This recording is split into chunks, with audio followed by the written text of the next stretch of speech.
I am the spirit of London at night. I flicker with the will-o'-wisp gas lamps. I float like a spectre through the autumn fog. I see what the beady-eyed foot might see. Silent armies staring up through dripping sewer grates. And I whisper with a voice full of secrets and sharp shinty things.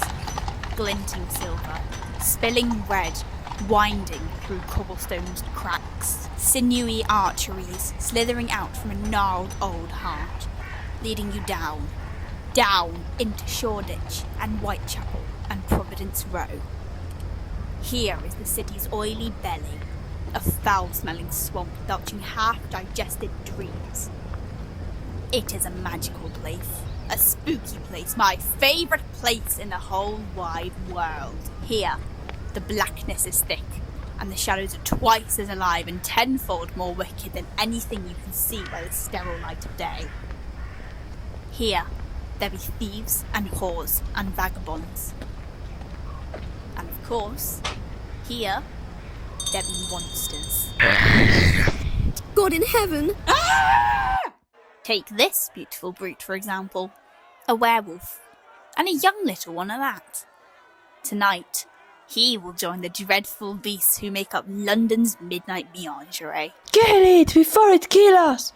Assuming he survives his welcoming party, graciously hosted by the aforementioned thieves and whores and vagabonds. It's not the most original angry mob, is it? One of the most logical. Who owns a pitchfork in the middle of Bethnal Green? Logical or not, I look bad enough to tear the poor thing limb from limb. But you have to admire their response time. No one fucks with London's East End. Look, that one's building knitting needles. Now there's innovation. Just try not to get yourself skewered, alright? Would you listen to that? London's finest finally decided to show up. Then you're already late. Stop gawking and get down there. Oh, lighten up, Doctor. Can't a fellow stop and smell the lovely East End sewage now and again? Now! Fine. You're no fun at all. Whoa!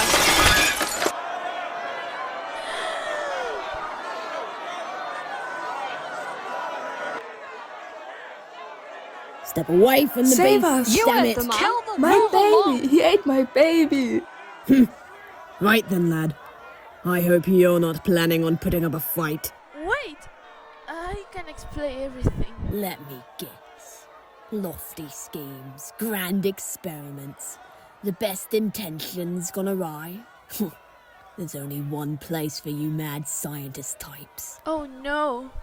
Oh, please. No. Stop. You don't understand. The formula. Something went wrong when I tried to repeat my result. My mean unstable. You have got to stay away from me. What the devil? Look, I don't know what you are or how you got this way, but if you think some sparkly magic trick is gonna get you out of this, then I've got some bad news for you. Jenkins! Whipple! Restrain him. Let me go.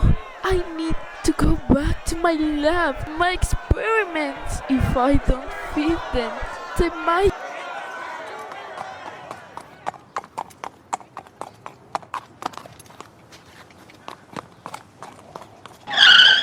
Hey, you! What the hell do you think you're doing? This is strictly police business.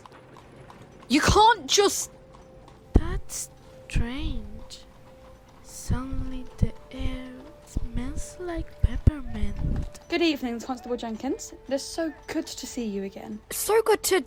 Hang on, I know that voice. You may indeed, sir, as we last spoke only this past Monday.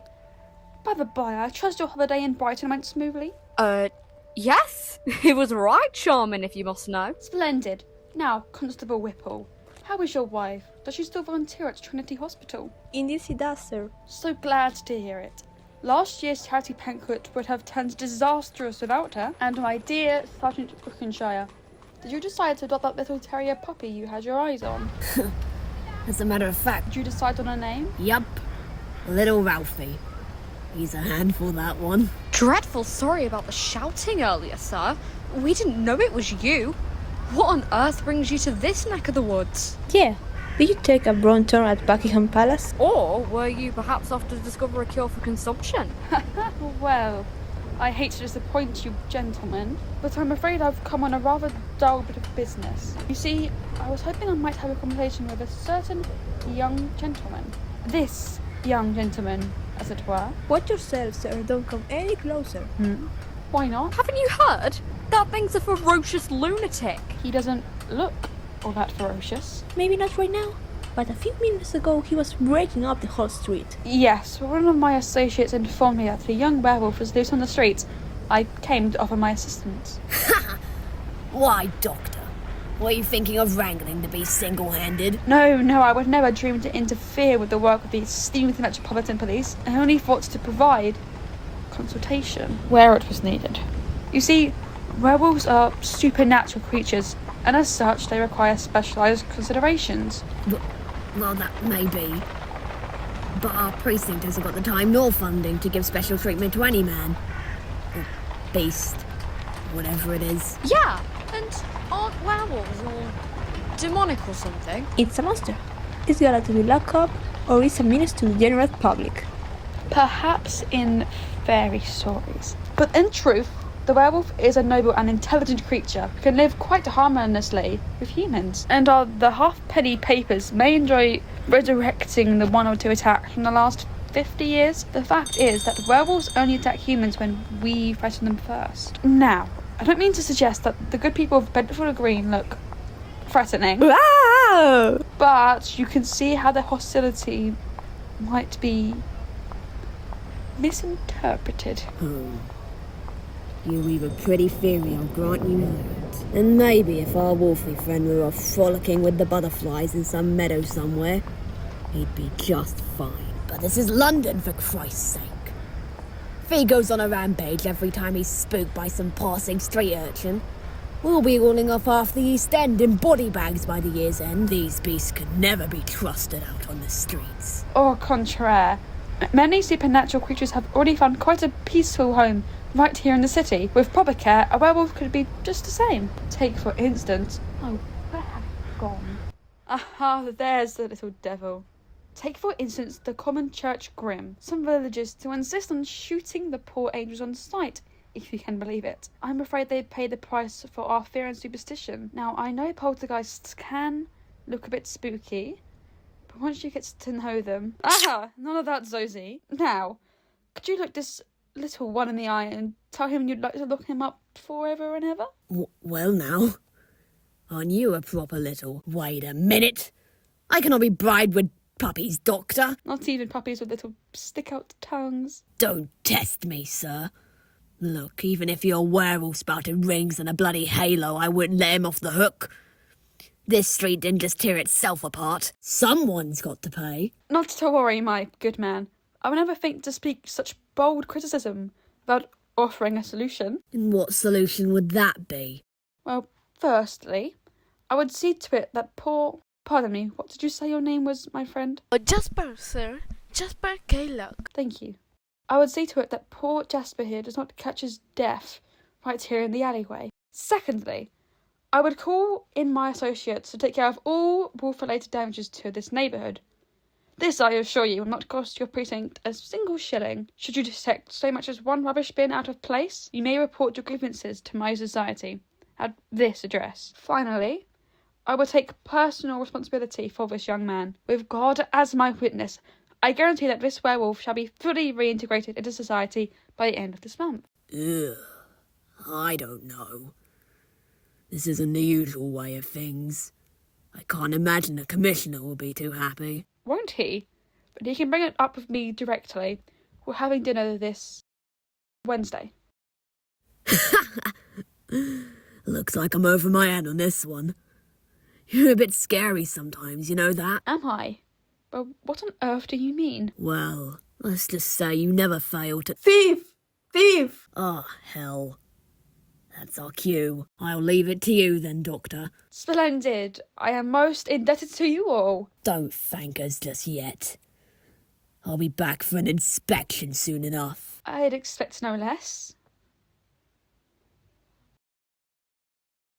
Well, that's one way to start a morning.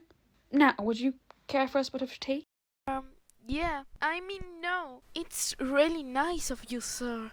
But I need to get back home. What's left of it anyway? We can stop by on the way. I hate to insist, but I doubt those officers will be too keen to find you loot on the streets. There's also a reasonable chance the locals will try to burn you alive. After you, Mr. Kaylock. Is something wrong? It's just I don't normally get into carriage with strange people. Not that you're strange. You've been fantastic, swooping in and saving me like that. But I mean, I don't even know your name. My apologies. I forgot all about doing introductions. I am Dr. Henry Jekyll, at your service. Who is this mysterious Prince Charming? Where did he come from? What does he want? I mean, I know the answer to these questions. Night spirits know lots of things. Anyway, find out in the next thrilling instalment of The Glass Scientist.